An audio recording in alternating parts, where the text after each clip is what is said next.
Hi, it's Natalie, and today I'm going to talk about the top 5 mistakes that I see people in the nutrition and wellness industry make. These mistakes prevent people from getting clients, and they're crazy common. In fact, I would probably say that there's around at least 70% of people making these mistakes right now, and it's usually what's preventing them from getting a whole lot more clients than they could be getting. So I'm going to tell you what those are, and I'm going to show you how to fix them so that you're able to start attracting more of those ideal clients.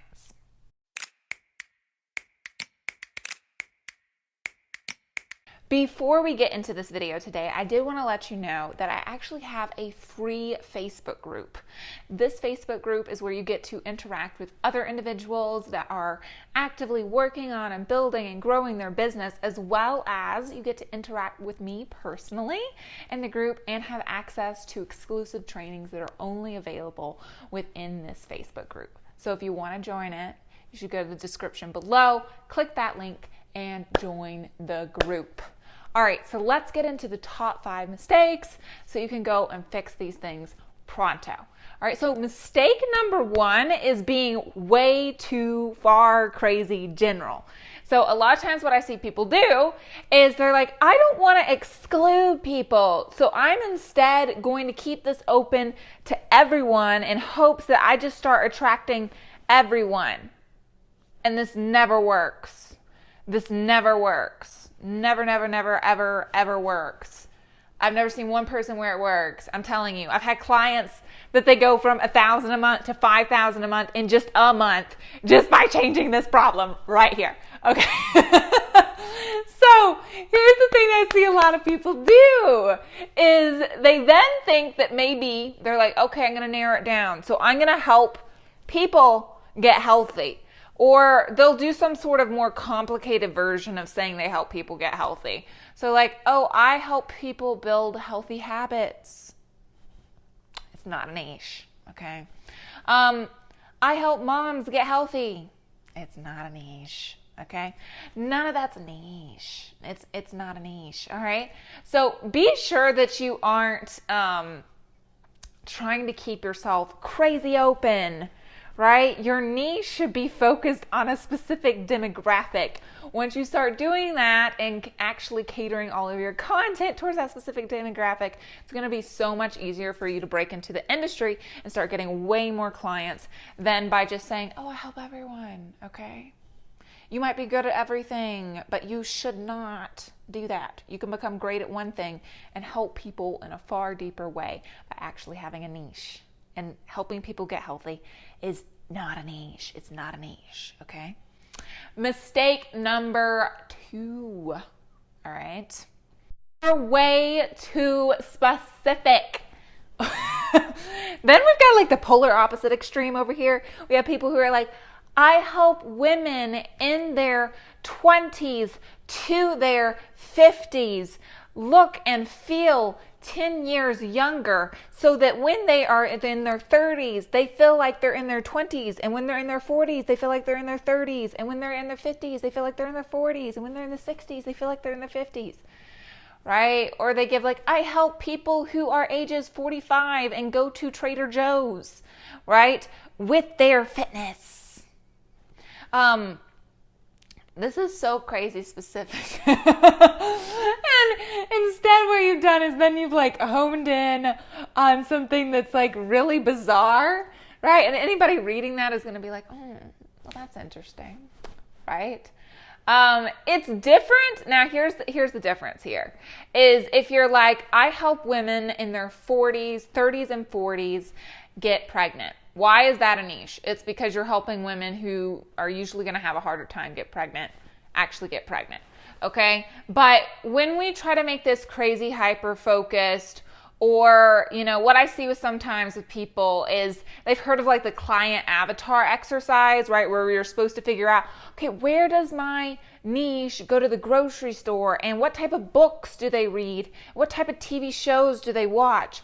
And then for some reason they start like saying all of that in a statement to their niche. So they're like, I help people who watch, it's like, it gets really weird, right? And they get like so crazy hyper focused that we're really confused what exactly is the niche, right?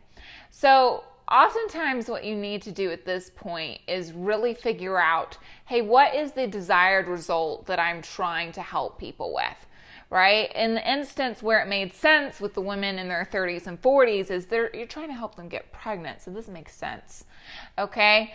But if we're for some reason, narrowing in on something, or we're like, I help women in their 40s to 50s with their hormones, it could instead be, or 40s through 60s, it could instead be something like, I help women who are going through menopause, or I help women who are facing hypothyroidism or hyperthyroidism. Like, there's lots of options here, and what are you helping them do, okay? That's the next mistake that I see a lot of people make. And then they're like, oh, I wonder why my niche isn't resonating with this. Or they're like, I help busy professionals that work in corporate jobs and something like that, and then it gets really weird and oddly specific. Okay? Don't do that. You might need to zoom out a little bit. Okay? The next big niche mistake that I see a lot of people make is that they start to pick a niche and they focus on the how-to rather than the transformation. So I want to give you an example of this so this makes sense. I help people organize their kitchen. Okay? What we have to realize is what happens here is you're focusing on a how-to rather than a transformation. And not a lot of people are going to be attracted to a how-to.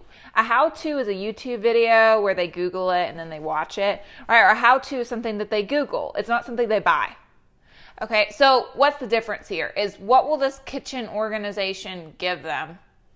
Do they need to have more time, and so they need to be able to meal prep or something like that? So maybe you help busy professionals meal prep so they get their time back and spend more time on their work. I'm not really sure. Okay. But my point here is make sure that you're focusing whenever you're talking about who you help and what you help them do, that you're focusing on a transformation rather than a how-to statement. Okay. How-to is where people won't see a lot of value. That's where you're going to get those objections where people are like, oh, I feel like I can Google this. Because they can. They can, right? So what is going to differentiate you and make you seem very valuable in their eyes? It's to focus on a transformation, right? So making sure that you're focusing on what the deeper thing is for them. For instance, we talked about earlier with helping women get pregnant. That's a deeper issue. Rather than I help women identify the foods that they need to eat, right, to be healthy. Okay, technically that's still within that realm. But you understand what I'm saying here. It suddenly sounds not valuable at all, right? Even though it totally is, but it's how you put it. The fourth niche mistake that I see people make is they think that their niche is their unique methodology that they help clients with. Your niche is not your unique methodology that you help people to make the transformation with, right? So they'll be like, oh, I'm an accountability coach, right? Because I help them with accountability. Nobody thinks to themselves that they need an accountability coach. They think to themselves, oh, I need to get to this desired situation. And then if you show them that you can help them with that desired situation, and then the way that you help them is providing them amazing accountability in order to get there, right? That could be your unique methodology. But a lot of times people start to think that their niche is actually their unique way that they help people, right? You'll see this with different things like I'm a release coach, okay? Or an accountability coach. Nobody thinks to themselves that they need a release coach, okay? Nobody thinks to themselves they need an accountability coach. And so make sure that your niche isn't actually your mistaken niche for your unique methodology that you help people with, right? So be careful of that mistake too. The fifth biggest mistake that I see people make with their niche is what they do is they just pick a niche solely based on what they think they can get clients from. So what happens is they think to themselves, oh, everybody is in weight loss and everyone wants weight loss, so I'm going to go into weight loss. And yet they don't even resonate with that really. Or they'll be like, well, you know, I have seen this trend that everybody is getting into biking, so I'm going to start helping bikers. And although you really should be looking at, hey, what does the market want? You have to also realize that lots of niches can be very, very profitable and you can get a lot of clients from them as long as you first check to make sure that there is a market want, right? You then look to see what they actually do want and you provide them a way to actually get there, right? So after you've got those figured out. But then the other thing is if you're not into it and you have no passion for it, people are going to be able to tell. And you really aren't going to get that many clients from it. And I've seen people do this where they start out in weight loss and they're like, I really don't resonate with weight loss. I'd rather actually work with emotional eaters. And that's what I really want to get into, right? Or I really want to help people stop binge eating, okay? Once you get into that field, it resonates with them and they feel great about it. And they're able to really help people in that. There's lots of people who need help with that.